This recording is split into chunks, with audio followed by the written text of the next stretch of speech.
I was just explaining the brain's negativity bias to my children, and then I had the idea, why don't I make a resource video? Because that's the point, to take the complex science and simplify it so you can apply it to your life today. So let's go. Hi, my name is Gbemi and my clients like to call me Coach G. Our brains are hardwired to notice problems more than noticing when things are normal.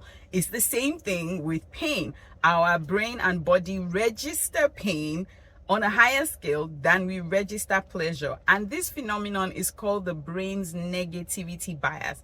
And it's a hardwired evolutionary response that keeps us safe. So think about early humans living in caves. When things are normal, they're not on high alert, but immediately you hear a sound, that could be a predator, or you smell something, that could be danger. So your sympathetic nervous system kicks in immediately. Your body moves into action, right, to do something to keep you safe and prevent it from danger. So while that's good when you're on high alert, it can have downsides in our personal relationships, because, for example, we're more likely to notice when somebody does something wrong than when they do something right. And that can make you difficult to live with, because imagine if you had a boss that only said things to you when you made mistakes. I bet you wouldn't like that.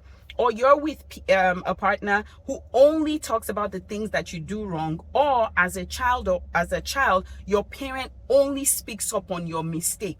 It's not something that they're intentionally trying to do. It's our brain's hardwiring, and sometimes that can impact our relationships negatively. So, for example, it's like our teeth, hardwired for plaque to build up and to smell and to decay.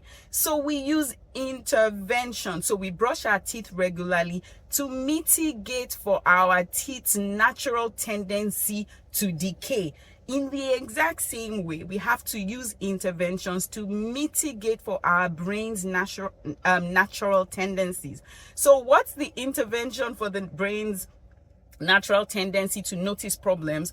To deliberately notice when things are going right. So, for example, this morning, my oldest had come into the room and said he wanted to give me a hug, and he just spent some time talking to me.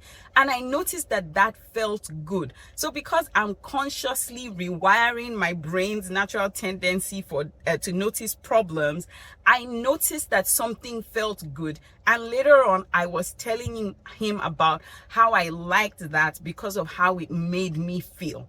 So, override, or first recognize your brain's natural tendency, and then consciously overriding it by paying attention when things go well.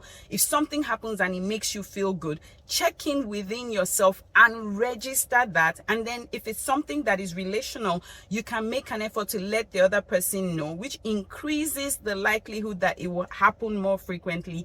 That's one very practical way that you can use the science of behavior to change your life. If you're interested in exploring more ways to improve your emotional and mental health, follow me as I simplify the science so you can apply it to your life today. Join me on the next episode.